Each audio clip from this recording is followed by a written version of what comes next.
Bismillahirrahmanirrahim. Assalamualaikum warahmatullahi wabarakatuh. Allahumma salli ala Muhammad. Allahumma salli ala Sayyidina Muhammad.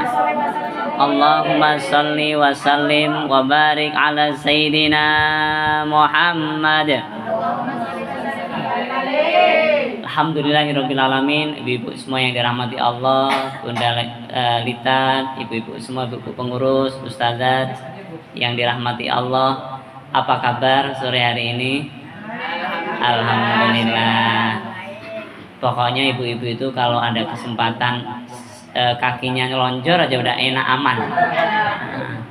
Jadi nyandar, selonjoran bisa kuat insya Allah 1 jam. Ya, Allahumma sholli ala Muhammad.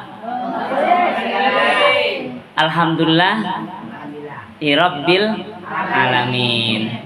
Sore ini nikmat Allah kita dipertemukan setelah sebulan berpisah.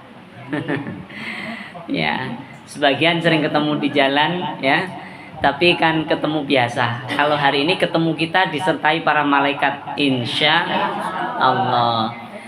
28 November bulan lalu kita dipertemukan dalam tema Amar Ma'ruf Nahi Mungkar.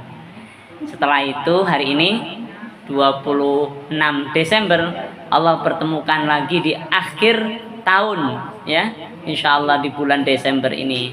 Semoga kita diperpanjang usianya oleh Allah. Amin. Sehingga bisa memperbanyak amal kebaikan insya Allah. Ibu-ibu sudah doa rojab semua ya? Masya Allah. Ya, Alhamdulillah. Nah, ini kita mendapatkan kesempatan ya di bulan Rojab, Sya'ban, Ramadan ya.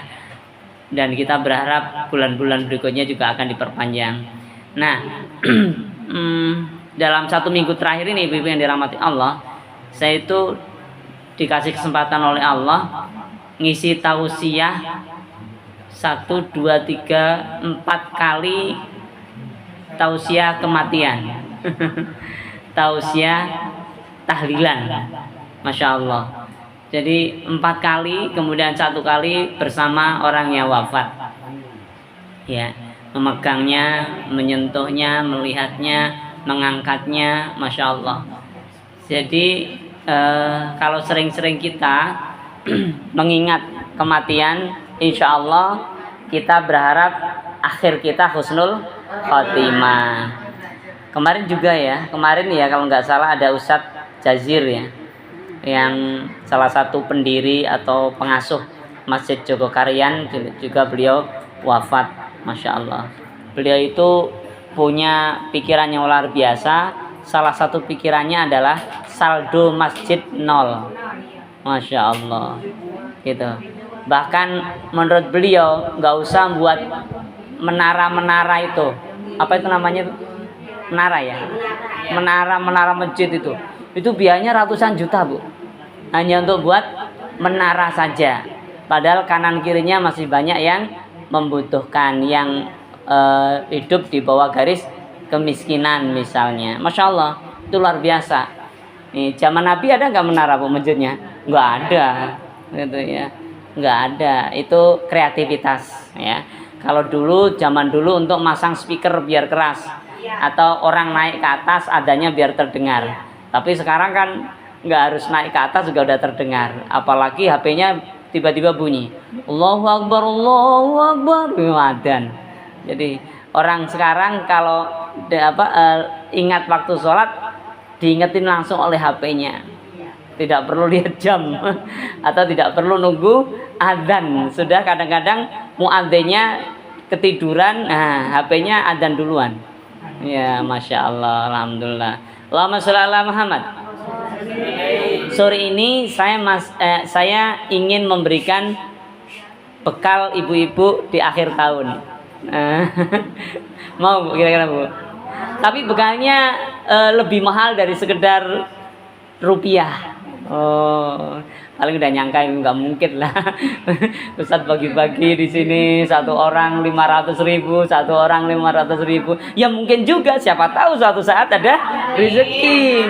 Tapi rezeki yang mau dibagikan hari ini adalah ya rezeki atau ilmu yang lebih mahal dari itu semua, yang dipergunakan untuk akhir bulan dan menyambut akhir tahun dan menyambut awal tahun Masehi.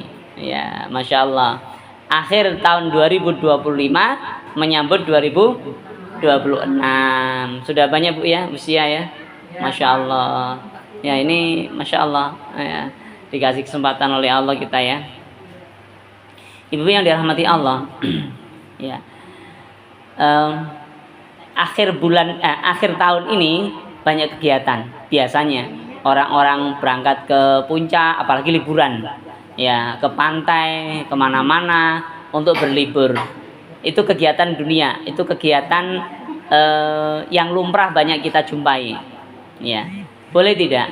Boleh-boleh aja, asalkan semuanya menjadikan kita semakin dekat sama Allah. Gitu. Nggak harus akhir tahun, kapan aja, mau pertengahan tahun, awal tahun, atau seperempat tahun, atau apapun, pas liburan boleh kita pelisir, boleh traveling, boleh pergi, tapi ingat, tidak boleh menjauhkan kita dari Allah. Kenapa? Karena hidup kita tidak tahu kapan ujungnya. Tiba-tiba malaikat datang, loh gimana dong?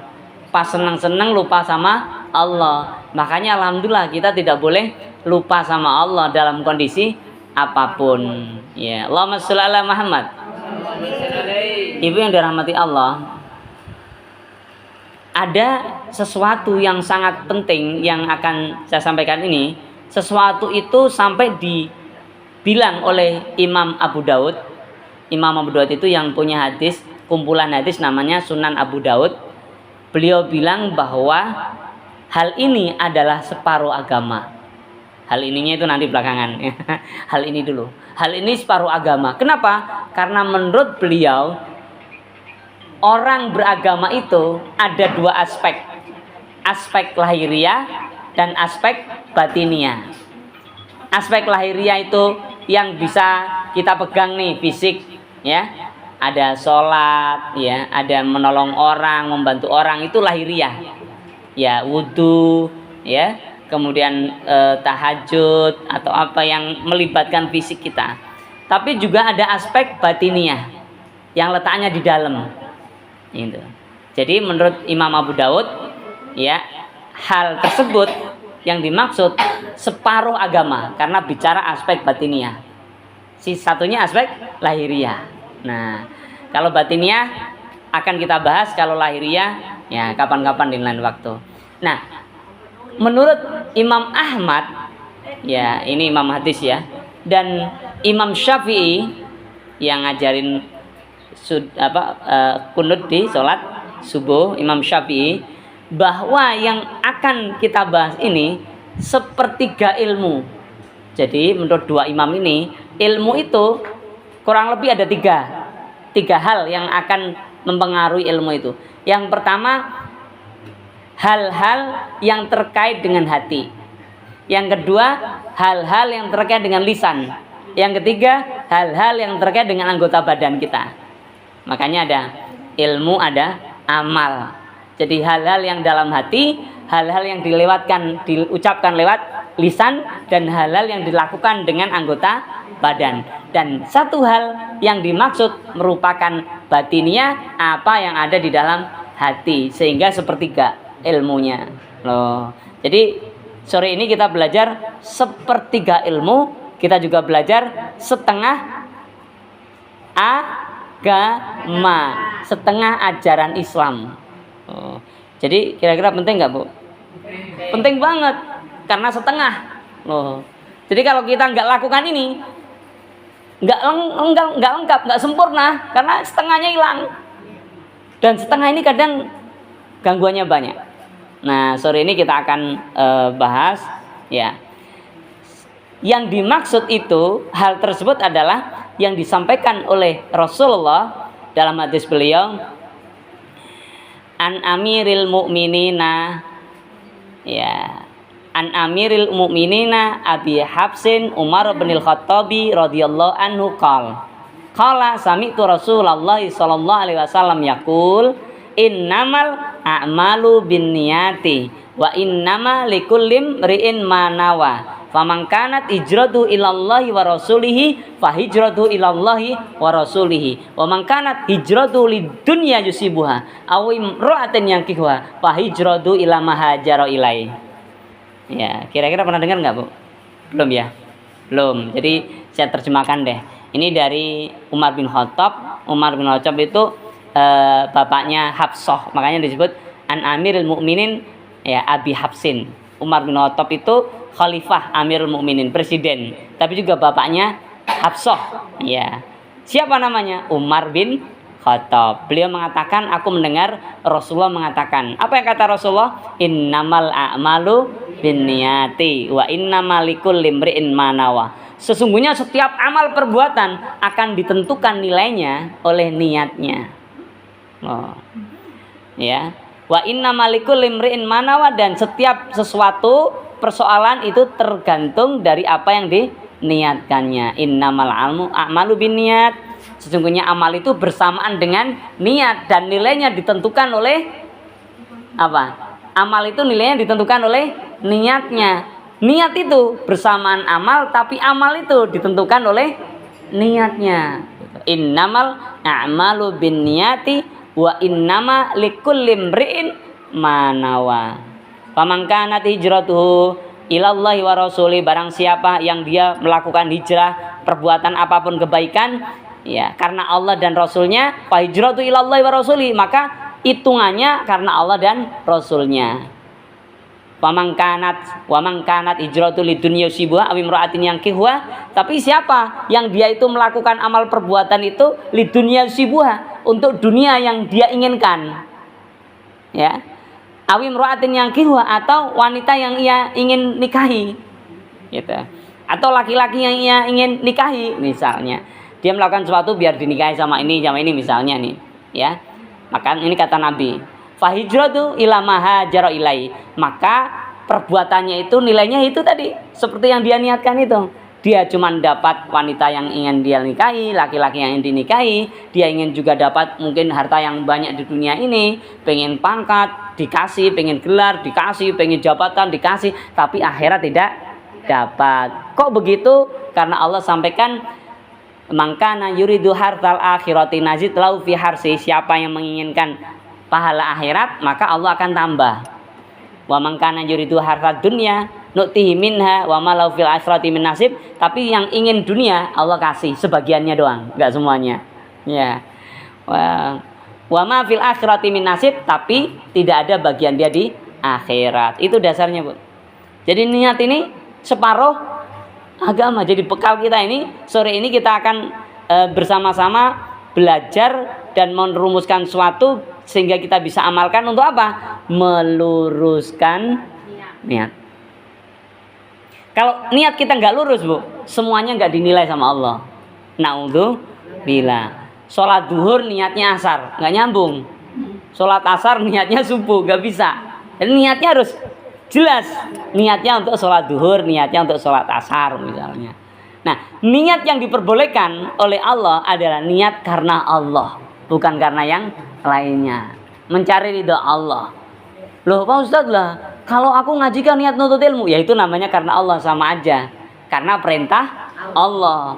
Karena aku kerja untuk memenuhi keluarga, iya itu namanya karena Allah. Karena bekerja mencari nafkah, perintah Allah, begitu. Itulah yang dimaksud ilallahi wa rasulihi, karena Allah dan Rasulnya Allah. Allahumma sholli ala Muhammad.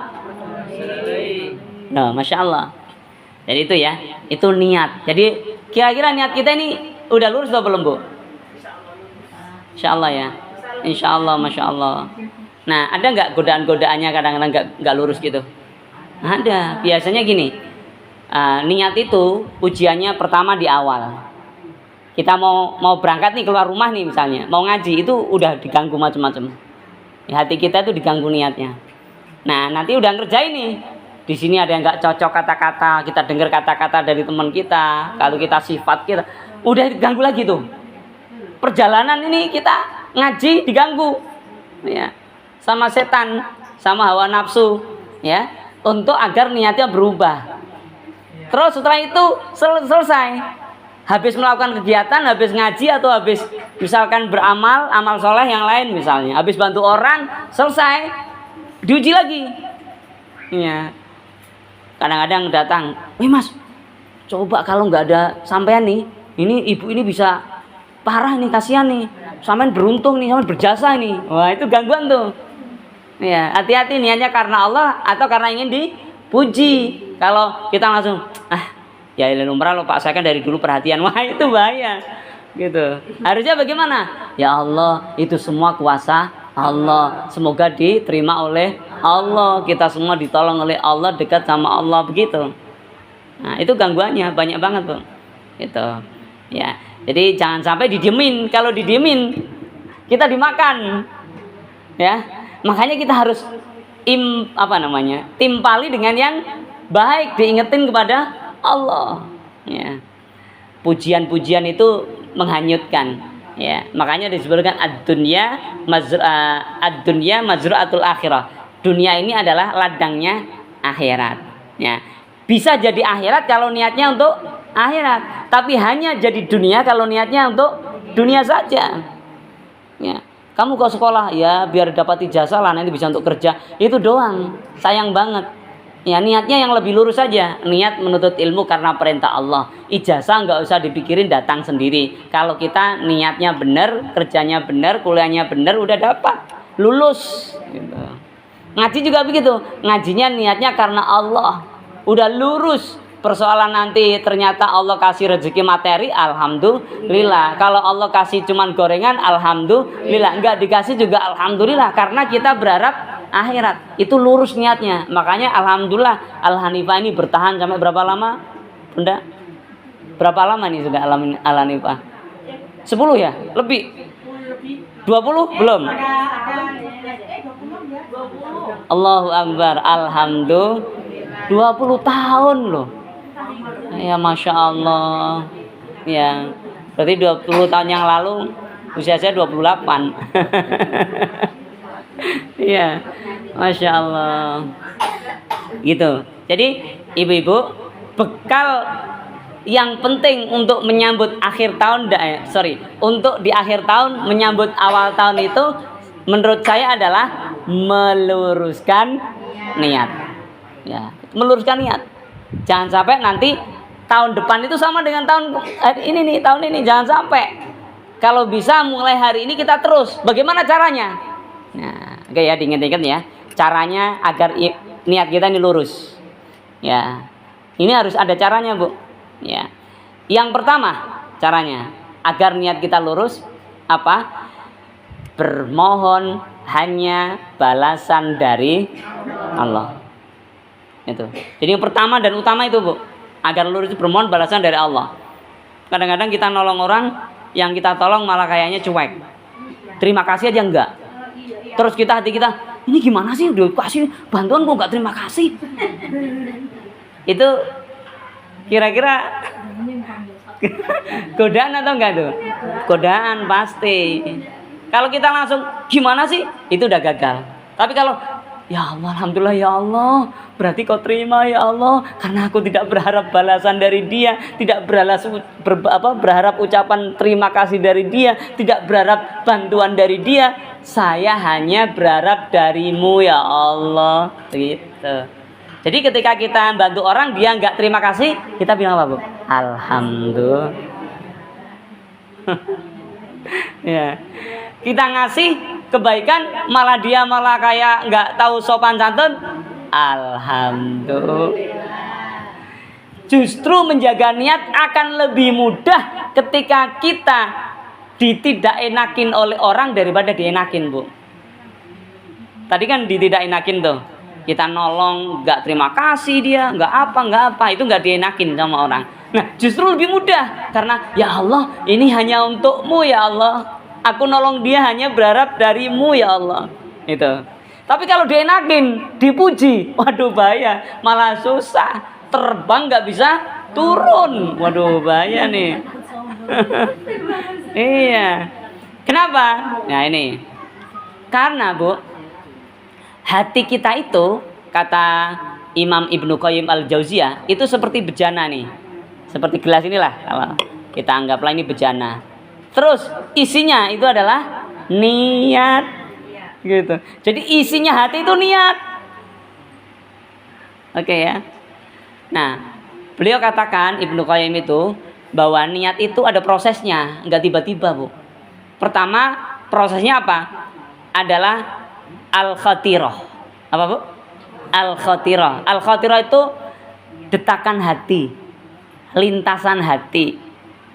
Tiba-tiba berpikir, kok pengen ngaji ya? Nah, itu khatirah dulu itu. Belum niat. Baru, wah hari Jumat kok pengen ngaji ya? Kangen sama teman-teman misalnya. Itu al-khatirah. Nah, kalau udah al-khatirah, berikutnya naik lagi dia menjadi al-fikrah. Jadi pikiran. Jadi kepikiran nih, hari Jumat mendung-mendung berangkat enggak ya? Nah, hujan nih misalkan. Tapi pikirannya udah ada, pikiran mau ngaji. Tadi lintasan dulu, setelah itu pikiran. Ya, setelah pikiran apa? Al-iradah, keinginan. Ah, ada payung enggak ya? Sudah mulai tuh. Lihat-lihat payung udah enggak? Keinginan. Al-iradah. Nah, tapi kalau keinginannya tipis, enggak berangkat juga, Bu. Lanjut lagi.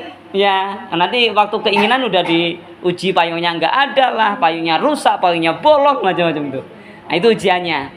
Naik lagi setelah al-iradah namanya al-azimah. Al-azimah itu azam, tekad. Udah. Pokoknya hujan gak hujan, ada payung gak ada payung, berangkat. Itu tekad. Tapi sebelum berangkat belum jadi niat. Gitu. Kenapa? Karena niat itu ya dalam tradisi Syafi'iyah adalah qasdul qalbi. Niat itu adalah keinginan hati. Ila syai' terhadap sesuatu. Ingin sesuatu itu qasdul qalbi, niatan hati.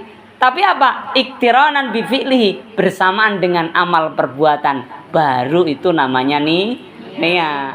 Jadi beda dengan bahasa Indonesia kita kan. Kalau niat itu aku niat nih mau ke sana, itu belum niat. Kalau dalam Islam itu niat ya bareng. Berjalan ke sana itu udah niat itu namanya. Karena dia bersamaan dengan perbuatan. Itu bedanya. Jadi tempatnya di mana, Bu, niat itu? Tempatnya di mana, Bu? Tempatnya di mana niat, Bu? Di hati. Ini tadi kayak bejana. Bejana atau gelas ini hati kita. Isinya adalah niat kita. Jadi ternyata kalau menurut Ibnu Qayyim itu isinya hati itu ya niat itu. Masya Allah. Mulai berproses dari apa tadi? Al-khatirah, lintasan pikiran. Al-fikrah, jadi pemikiran.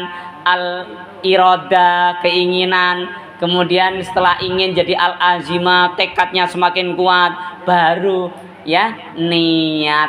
Baru jadi niat. Karena dilakukan dengan amal perbuatan. Jadi niat kita ini letaknya di dalam hati, bukan di luar. Apalagi pakai KTP tulisannya aku niat ini, nggak bisa ya. Nah kalau ada orang usolli fardhu duhri, itu namanya lafadz niat, labdun niyah. Niatnya diucapin biar masuk ke dalam hati. Boleh-boleh aja. Kalau dalam tradisi Syafi'iyah sunnah hukumnya. Usolli fardhu duhri rakaataini mustaqbilal qiblati. Arba'an ya. Usolli fardhu duhri arba'a rakaatin mustaqbilal qiblati adaan makmuman misalnya. Kalau jadi imam ya imaman lillahi ta'ala. Allahu akbar. Nah, ketika Allahu akbar itu udah niat. Karena bersamaan dengan takbir. Kalau belum Allahu akbar itu belum niat. Masih di dalam hati ya, khatirah, al-khatirah ya tadi ya. Jadi itu Ibu. Jadi yang pertama langkahnya gimana tadi? Berharap balasan hanya dari Allah. Jangan berharap yang lainnya. Masya Allah. Itu. Dan itu harus dijaga, harus jaga. Maka yang kedua apa, Bu?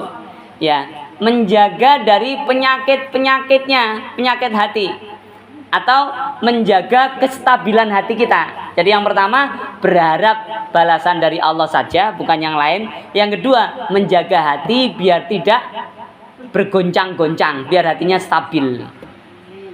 Ya. Dan itu sudah diamalkan oleh Al-Hanifah loh. Ingat Bu, gimana cara menjaga hatinya biar stabil tuh? Biar lurus-lurus gitu, biar niatnya baik-baik gitu. Hati kita ada amalannya dulu kan udah Ibu apal. Gimana Bu? 3, 2, 1. Apa Bu? Ya muqallibal qulubi tsabbit qalbi ala dinik. Ala dinika boleh. Diwakafkan juga boleh. Ala dinik. Ya muqallibal qulubi tsabbit qalbi ala dinik. Coba ibu-ibu yang sudah ngamalin angkat tangan Bu. Enggak apa-apa, yang belum juga nggak apa-apa. Jangan angkat tangan maksudnya. 1, 2, 3, 4, 5, 6, 7, 8. Alhamdulillah. Yang belum segera Bu ya, biar hati kita ini terkontrol, stabil. Contoh kalau nggak stabil Bu ya. Contoh BT mau berangkat ngaji, inget temennya yang nyakitin hati, nggak jadi berangkat. Masya Allah, hatinya nggak terkontrol. Tapi kalau berangkat ngaji hatinya, ya Allah, aku ngaji kan hanya berharap balasan darimu, bukan kata-kata dia yang menyakitkan kemudian mengganggu aku ngaji. Nah, contoh itu. Jadi kalau niatnya karena Allah, ya itu bisa stabil kalau tempatnya ini stabil Bu. Niatnya baik, tapi coba ini airnya kan bagus tuh, tapi digoncang-goncang, tumpah nggak? Tumpah, terganggu. Niat kita terganggu, ya. Saya kadang-kadang habis khutbah tuh Bu, khutbah mungkin apa begitu ya, orang-orang lagi dibuka hatinya sama Allah. Habis khutbah selesai salaman gitu. Kadang saya dipeluk, terima kasih Pak Ustadz, ceramahnya bagus gitu. Misal nih gitu, itu gimana saya Bu? Itu gangguan itu. Tuh, harus diluruskan. Saya nggak boleh diem. Kalau saya diem apalagi, ya iyalah, waduh. Udah hilang tuh, ibarat ini langsung tumpah semua Bu, gitu. Padahal penentunya itu ketenangan ini, digoyang-goyang masih bertahan, goyang-goyang dikit lah, yang penting jangan sampai tumpah, lurus terus, goyang lagi jangan dulu, goyang lagi gitulah, gitu ya. Nah biasanya saya bilang, Masya Allah, artinya semua atas kehendak Allah, semoga bermanfaat. Ya, Masya Allah, semoga bermanfaat. Itu balasan saya biasanya. Jadi nggak boleh diemin, kalau didiemin, wah itu bahaya. Itu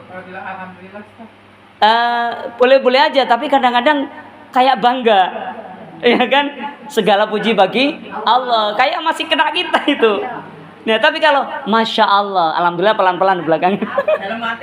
Dalam hati boleh, tapi Masya Allahnya itu harus ditunjukin semuanya atas kehendak Allah, karena dia udah muji kita, itu bahaya. Banyak orang dipuji terbang nggak bisa, itu tadi. Ibu, Masya Allah Bu, kenapa Pak Ustadz suaranya? Biasanya langsung kita, iya ya, memang kalau nggak ada aku suaranya, aduh gimana ya, gitu. Iya, Allahumma fi Rajaba wa Sya'bana wa balighna Ramadhana wa hasil maqasida. Masya Allah, luar biasa, langsung nyaut ya, yang ngantuk-ngantuk kaget. Ya, Masya Allah. Jadi gimana Bu? Yang pertama, terus berharap balasan dari Allah. Jangan sampai nanti godaannya banyak banget. Nah, biar godaannya itu nggak mempan, maka hati kita harus kita stabilkan. Karena hati itu ibarat bejana, isinya itu adalah niat. Harus dipertahankan, jangan sampai goyang. Nah, goyang-goyang dikit nggak apa-apa, tapi jangan sampai tumpah airnya. Jangan sampai berubah niatnya. Insya Allah. Apa godaannya Bu? Apa yang akan membuat hati ini goncang-goncang? Pertama, ujub. Apa itu Bu, ujub Bu? Ya, saya kemarin saya lupa udah saya tahlilan Bu di mana? Di komplek itu hari pertama nggak boleh tahlilan sama ininya, sama keluarganya.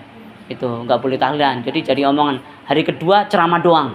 Gitu ya. Hari pertama ceramah, hari kedua saya nggak bisa datang. Padahal yang megang jenazahnya saya juga akrab dengan saya. Oh iya, Bunda Lita juga pernah ketemu kalau nggak salah sama beliau. Iya. Ya, almarhum Bapak Haji Samsuar. Ya, sudah pernah ketemu ya Bunda ya. Ya beliau wafat. Ya. Nah, itu keluarganya ada salah satu keluarganya, adiknya atau apa yang nggak boleh gitu. Hari pertama nggak boleh, hari kedua sampai nggak boleh ngadanin di kubur. Saya pas nggak bisa karena saya ada kegiatan, jadi saya nggak bisa ngikutin. Saya hanya nganterin ketika pas sorenya wafat itu dari Helsa, ya kemudian ke rumahnya diganti bajunya, digunting-gunting gitu kan. Yang dalam itu saya sempat megangin beliau dan almarhum itu. Nah, malamnya nggak ada tahlil. Besoknya nggak ada tahlil juga, cuman ceramah tausiah gitu ya.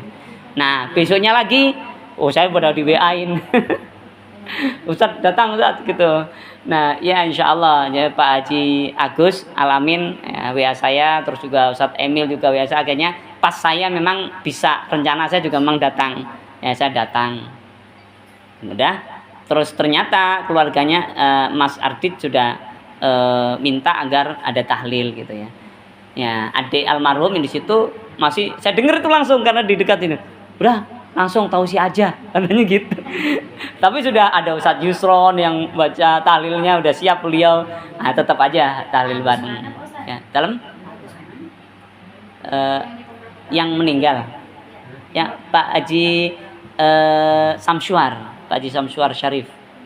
Ya, Haji Samsuar yang punya One More di beliau Pak Haji Samsuar, beliau punya yayasan di Bogor. Ya, hari Sabtu ya wafatnya beliau. Allahumma maghfir lahu warhamhu wa'afi wa'fu anhu. Nah, terus saya tausiah, Bu. Ya, saya tausiah kurang lebih mungkin 42 menit ya, kelamaan ya. Ya, tapi lagi cuning itu ya. Gitu, selesai salaman pada terima kasih, ada yang bilang ajib Ustadz, ajib. Waduh, jawabnya susah ini, ajib. Ajib gitu, karena saya tunjukkan dalil-dalilnya apa wa alai salil insani masa'a. Saya tunjukkan sejarahnya begini gitu. Bilang ajib, ada yang terima kasih Ustadz, mencerahkan. Nah, itu repot bilangnya itu. Gitu.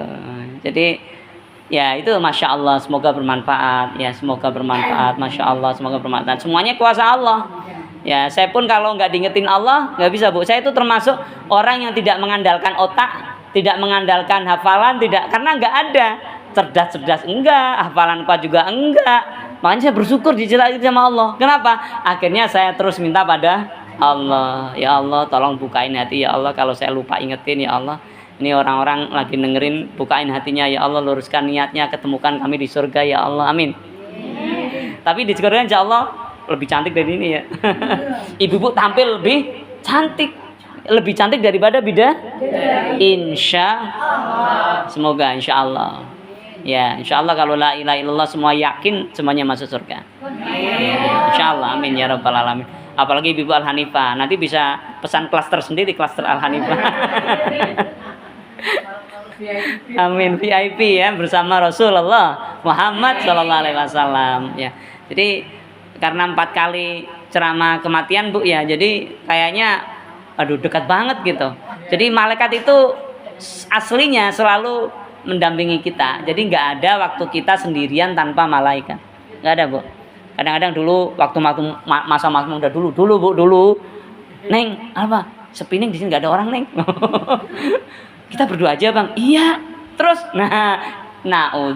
gila. Padahal ada malaikat. Kadang-kadang udah tahu diberanikan, terobos gitu. Ada polisi nih, ada polisi paling nggak lihat itu misalnya. Ya. Ada malaikat, malaikat udah bisa nyantai aja, malaikat kan anti gitu loh. Masya Allah, semoga diampuni Allah semuanya. Amin ya rabbal alamin. Nah, ibu-ibu yang dirahmati Allah, jadi ujiannya pertama ujub. Ujub itu bangga diri, merasa ajib, merasa kagum dengan kehebatan dirinya. Itu gak boleh, karena ini karunia dari Allah. Aku loh kalau Yang lain belum tentu tuh. Mana ada orang hari Jumat mau ngaji di Al-Hanifah. Kita ini terpilih. Ya iya terpilih. Tapi jangan sampai begitu gitu. Hati kita jangan sampai begitu. Bangga. Justru harusnya ya Allah buka pintu hati tetangga-tetangga kami ya Allah yang belum ikut ngaji. Gerakkan ya Allah. Gitu. Masya Allah. Jadi ujub itu gangguannya Bu. Ibarat ini nih niat udah lurus diginikan sama ujub itu. Nah, tambah lagi setelah ujub begini, tambah gede lagi apa? Pamer alias riya. Oh itu godaannya itu. Ya, saya dulu pernah dibilang gini sama senior saya Bu, ya dosen UIN. Nggak saya sebut namanya lah, nggak boleh ya. Dibilang Mas Heri, nanti kalau udah selesai kuliah S3 Mas Heri harus beli mobil katanya. Mobil baru. Kenapa? Nanti untuk ceramah-ceramah itu mereka nggak akan menghargai kita kalau kita nggak punya mobil. Waduh, ini kok beda dengan pikiran saya gitu. Ya karena nggak ada uang juga untuk beli mobil. Ya, saya begini. Oh iya Ustaz, iya siap, iya Ustaz, amin gitu aja. Meskipun nggak saya pakai menghargai guru ya, menghargai senior lah, menghargai senior. Saya begitu tuh nggak mau debat Bu. Ya, saya tipenya bukan suka debat, nggak ya. Udah kalau nggak cocok ya sudah, saling toleransi gitu aja. Tapi dalam hati saya, ya Allah, ujian dakwah itu begitu ya. Gitu. Kadang-kadang orang itu terbius ya dengan dengan dunia. Begini contoh Bu. Saya kemarin tuh nggak bisa khutbah hari apa begitu, saya suruh makili teman saya. Ya saya bilang biar orangnya yakin gitu loh ya.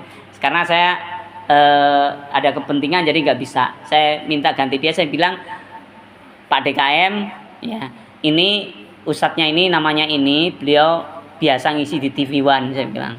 Ya Damai Indonesiaku pagi, yang pagi itu sebelum subuh. Langsung WA saya, Pak Ustadz, keuangan masjid kami gimana? Lagi menipis Pak Ustadz, gimana katanya? Ya Allah, saya langsung kaget. Oh, saya baru paham. Kalau bawa ketenaran TV itu menaikkan harga. Iya, Masya Allah. Sampai takmirnya bingung lah. Kalau bingung nggak terima saya repot ini, gitu kan? Ya saya bilang, Pak, nggak usah khawatir. Beliau itu udah nggak ngurusin masalah itu. Biasa. Saya sering gantian sama beliau. Meskipun beliau di televisi begini, ya nggak apa-apa. Saya bilang. Ya sekarang ini kita ini banyak disilokan dunia sehingga menganggap mereka itu orang hebat, padahal sama saja hanya karena cakep. Saya ini Bu, kalau saya tinggi gagah paling udah masuk TV. Kok jujur banget sih Bu tertawanya. Nah ya, tapi justru karena belajar ini loh, Bu, saya lihat kemarin tuh saya ikut lihat flyernya itu Ustadz Jackie Chan, Ustadz macam-macam, Ustadz, namanya macam-macam, Ustadz apalagi Oren, Ustadz Lancip, Ustadz macam-macam, Masya Allah. Ternyata itu memang media untuk melariskan di media, karena banyak orang tidak semua yang hatinya itu lurus Bu, banyak goncangan, masih suka dipamerin, masih suka wah mana nih masjid nih, masjid kami loh bisa ngundang Ustadz kondangnya bukan karena ilmunya, bukan astagfirullah jadi kondang gantengnya. Mohon maaf, saya salah juga kali Bu. Ya gimana ngomongnya ini? Kondang itu kadang-kadang karena sudah ditampilin di televisi ya, orangnya gagah, cakep, bajunya ganti-ganti, mewah. Ya, saya aja dimarahin sama istri saya. Saya tadi mau pakai baju putih, Bu. Mas, pakai baju putih. Habis khotib di Jumat dipakai lagi gitu. Ya gantilah katanya, untung punya istri. Jadi akhirnya ganti Bu, Masya Allah. Jadi gitu, jadi enak ya pakai baju putih aja, sederhana udah aman gitu ya. Tapi kalau udah masuk dunia entertain Bu, nggak bisa didandanin. Ya kalau gagal kecil gini digandanin ya repot. Alhamdulillah. Saya pernah. Masya Allah. Sekarang cabai katanya mahal Ibu ya. Sekilo berapa Bu? Oke. Jadi itu gangguannya Bu. Riya, pamer. Gitu. Itu gangguan. Kadang-kadang ngomong, saya ini udah selesai loh. Wah begini, saya ini. Nah, itu pamer, bahaya. Ya. Apalagi ketika gini aja kayaknya agak sakit nih tangan, padahal gelangnya di sini banyak biar tampak. Masya Allah, selonjoran. Ini waktunya agak selonjoran karena ada biarnya di. Ada gelang kakinya, Masya Allah. Sini ibu-ibunya nggak ada, itu nggak ada. Pamer Bu ya, Masya Allah, itu penyakit Bu. Penyakitnya hati ini. Jadi yang membuat hati kita nggak stabil, goyang-goyang itu pamer. Pertama ujub, dua pamer. Ya. Yang ketiga apa? Suka dipuji. Jadi kalau dipuji orang, mendingan kita istighfar, kemudian kita mohon ampun pada Allah, terus berdoa, kita timpalin untuk menghilangkan pengaruh pujian. Nggak boleh didiemin. Jadi pujian itu nggak boleh didiemin Bu. Apalagi Bunda cantik, masa sih? Masa sih? Itu biasanya udah kena Bu, ini goyangin langsung tumpah airnya. Kenapa? Kepedean. Tapi misalkan, Nek cantik banget, Masya Allah, naudzubillah, doain ya. Buat apa cantik tapi nanti suul khotimah. Udah nenek itu cantik juga kagak, jelek juga kagak. Kalau ya tengah-tengah lah gitu kan. Jangan ditambahin, kalau nggak begini nggak mungkin itu kakekmu mau lah, repot ya. Gitu ya. Jadi ujiannya Bu. Jadi suka dipuji. Nah, itu ibarat hati kita bergoncang tuh, bergoyang. Makanya kita doa, ya muqallibal qulubi tsabbit qalbi ala dinik. Itu ya Allah yang membolak-balik hati ini, teguhkanlah ya Allah, stabilkan hatiku atas agamamu. Agama itu apa? Al iman wal amal soleh. Agama itu maksudnya kebaikan-kebaikan. Niat amal sesuatu karena Allah, itu agama. Ya, bukan yang lain. Agama itu bukan karena lulusan pesantren agamanya baik, belum tentu. Agama yang dimaksud Nabi itu bukan itu. Ilmu dalam Islam itu menjadi ilmu yang benar kalau diamalkan. Kalau nggak diamalkan enggak. Ya, hanya menjadi pundi-pundi dunia tapi nggak nyampe akhirat. Gitu. Naudzubillah. Makanya saya bersyukur Bu ini. Ya, saya dulu itu tahun berapa Bu ya? Tahun waktu masih di kampung itu pernah ikut apa itu pilda, bukan pildacil ya, meskipun kecil juga sih ya, tapi apa namanya Bu itu, dai apa itu, TPI ya. Dai TPI saya pernah ikut Bu, di Surabaya audisinya sama ustadz-ustadz yang di TV-TV itu. Nah ketemu teman saya, dia bilang, Ustadz ngapain ikut ini katanya. Kenapa? Ini kan untuk calon-calon ustadz jadi ustadz kok ikut ini katanya. Aduh nggak apa-apa deh, cuma nyoba-nyoba saya bilang gitu. Untungnya alhamdulillah nggak lulus. Ya biasa yang lulus pasti tinggi Bu.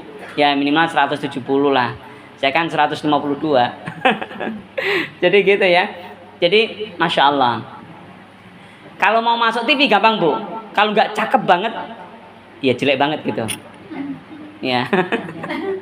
Alhamdulillah berarti saya jelek-jelek enggak gitu ya. Makanya nggak masuk gitu ya. Nah, sedang-sedang saja, dan itu digoda Bu. Ini ibarat ini gelas kita digoda, Masya Allah gitu ya. Hati-hati. Ujub, riya, suka dipuji, itu gangguannya hati. Dan ada lagi yang lebih parah, hubbud dunya wa karahatul maut. Apa Bu? Cinta dunia, khawatir mati. Itu gangguan hati tuh. Ya. Kalau orang ikhlas itu nggak takut mati, Bu. Ikhlas ya, Ustaz Jazir itu beliau di videokan ini, saya minta di video ini ya, lagi dipakai ini, pakai oksigen gitu ya, pakai kantong, beliau bilang ini jangan dibilang saya ini susah, saya ini seneng ya, kalau saya mati nanti ya udah, kalian jangan bersedih, saya sedang menikmati pahala-pahala yang sudah saya lakukan dulu. Oh Masya Allah, begitu luar biasa. Ya, kalau kita kan kadang bersedih gitu.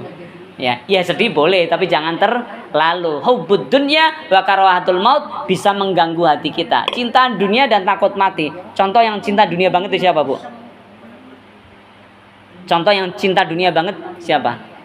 Mohon maaf kalau bisa bilang para koruptor.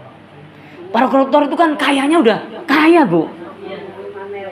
Rumahnya mewah. Iya. masih kurang coba. Hubud dunya. Tapi ingat, melihat begitu kita nggak boleh benci, didoain, ya Allah sadarkan ya Allah. Ya, gitu. Jangan merasa itu koruptor ini loh. Kena lagi deh. Nggak boleh gitu ya. Makanya ada hadis Nabi, Bu.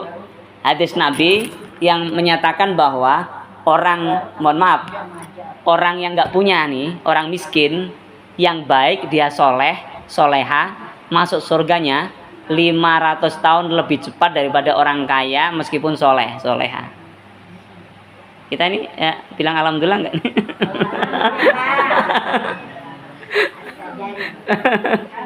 Gitu ya. Jadi, nah, kenapa kok lebih cepat? Kata orang gini, kebanyakan orang karena hitungnya banyak. Ternyata enggak. Kata Gus Bah nih, kata Gus Bah begini. Kenapa orang miskin itu kok masuk surganya lebih cepat daripada orang-orang kaya? Karena yang dilakukan oleh orang-orang miskin, orang-orang nggak punya, itu wajib-wajib semua. Wajib pahalanya lebih daripada sunnah, betul Bu? Sholat tahajud sama sholat 5 waktu besar mana pahalanya? 5 waktu wajib, karena sholat duhur, asar, maghrib, bisa subuh. Nggak tahajud nggak dosa, tapi nggak sholat duhur dosa. Oke, kalau mau bukti kata Gus Bah begini, lihat, orang miskin itu susah cari makan, sampai kadang pinjem untuk beli beras, itu untuk memenuhi hal yang wajib. Dia ke rumah sakit karena sakit, ngurusin BPJS kemana-mana, pontang-panting, ngurusin kesehatannya karena wajib. Lihat orang kaya ke salon, hanya kena kutil dikit kulitnya, ya, itu nggak wajib, bahkan mungkin mubah, ya, ke ke rumah makan mewah, bukan untuk kekurangan atau untuk apa Bu? Kekurangan makan, bukan, pengen makan yang enak, yang lain-lain pengen nyoba meskipun harganya selangit, bukan memenuhi hal yang wajib, bahkan bisa haram karena bermewah-mewah, berfoya-foya. Coba, makanya ternyata nggak boleh Bu kita ini meratapi nasib. Ya Allah Gusti, kok diuji nggak punya uang kayak gini ya, itu. Nah, kenapa? Karena ketika kita nggak punya uang, lagi susah cari beras, susah cari kebutuhan anak sekolah, susah bayar kontrakan, susah untuk menjaga kesehatan, semua yang kita lakukan untuk menyelesaikan kesusahan-kesusahan itu hukumnya wajib. Sedangkan wajib pahalanya besar, lebih besar daripada yang sunnah. Lah orang kaya nggak ada wajib lagi, yang wajib malah nggak dilakukan, dia melakukan yang mubah, yang mengentaskan kemiskinan, menjaga hidup biar tidak mewah. Yang wajib-wajib tidak dikerjakan, malah dia bersenang-senang. Oh, masya Allah. Gimana Bu? Oh, hidup. Alhamdulillah saya nggak baca-baca banget ya. Iya, hidung pesek dimancungin meskipun 100 juta, masya Allah. Naudzubillah. Iya, masya Allah. Makanya alhamdulillah. Nah, ibu-ibu, dulu Ali bin Abi Thalib itu pernah didatengin orang yang nggak percaya Tuhan loh. Pernah dengar nggak kisahnya? Ali datangin, Bang Ali kalau bahasa Betawi, ada apa? Ya, Bang, coba pikir deh, pikir. Abang sholat, abang puasa, abang zakat, abang haji, abang melakukan kebaikan-kebaikan, baca Quran, wiridan macam-macam. Ya kalau akhirat ada, kalau kagak ada. Nah, Ali bin Abi Thalib nggak ngeluarin dalil Bu. Udah nggak mempan gitu, orang nggak percaya, keluarin dalil. Ya dibilang apa? Gini kata Ali bin Abi Thalib, ya, ingkana matakulu hakkon fakot takholasta wa takholasna. Jika apa yang kamu katakan benar, bahwa nanti nggak ada akhirat, kamu selamat, aku juga selamat. Nggak ada akhirat, ya. Tapi lanjutan, dengerin dulu kata Ali.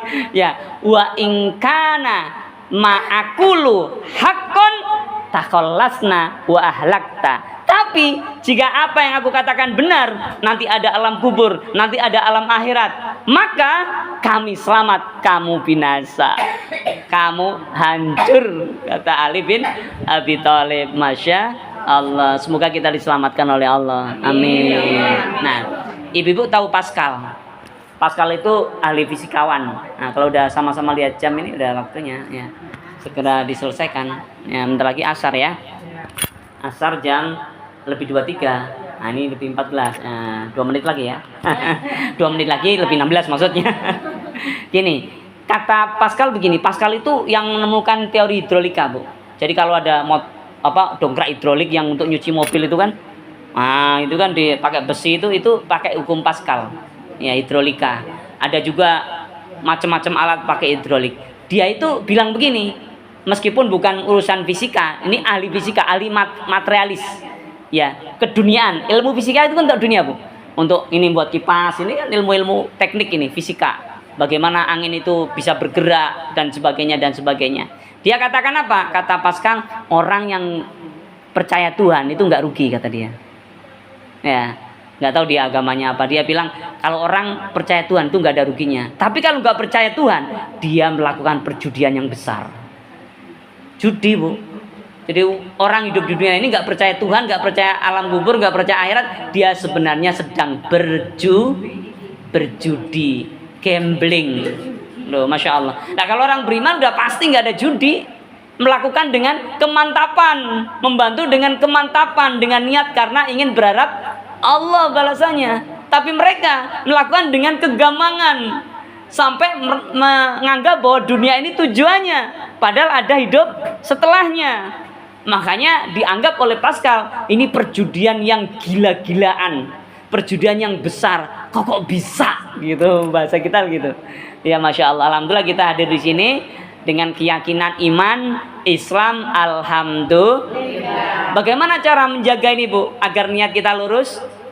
Pertama, berharap pahala hanya dari, berharap balasan hanya dari Allah. Meskipun dicaci maki orang, tidak mempan, kita berharap balasan dari Allah. Kapan balasannya? Terserah Allah. Di akhirat pasti kita berharap. Di dunia biasanya dikasih sama Allah juga. Namanya barokah. Itu ya. Yang kedua, mengamalkan doa. Ya muqallibal qulub, tsabbit qalbi ala dinik. Karena hati kita itu perlu dikuatin dengan doa itu. Ya muqallibal qulub, tsabbit qalbi ala dinik. Itu doa dari Ummu Salamah, istrinya Nabi. Yang kata Ummu Salamah, beliau paling banyak membaca doa ini. Ya muqallibal qulub, tsabbit qalbi ala dinik. Loh, Masya Allah. Jadi Nabi Muhammad paling banyak baca doa itu, menurut Ummu Salamah, insya Allah. Dan yang tiga, apa Bu? Yang tiga, menjaga hati kita untuk melawan apa? Melawan sifat-sifat tadi. Sifat ujub, sifat riya, sifat suka dipuji. Loh, Masya Allah. Sifat bangga, sifat pamer, ingin merasa diwahkan, merasa hebat gitu ya. Dan cinta dunia, takut mati. Itu harus dilawan. Caranya dengan apa? Jangan diem. Kalau kita dipuji jangan diem, balikin kepada Allah. Insya Allah dengan tiga ini kita akan diselamatkan oleh Allah. Amin. Yang kita lakukan di akhir tahun ini dan untuk menyambut tahun depan ini, insya Allah akan penuh dengan pahala akhirat. Makanya niatnya kita lurusin terus karena Allah, insya Allah. Terima kasih. Subhanakallahumma bihamdik, asyhadu an la ilaha illa anta, astaghfiruka wa atubu ilaik. Wassalamualaikum warahmatullahi wabarakatuh. Waalaikumsalam.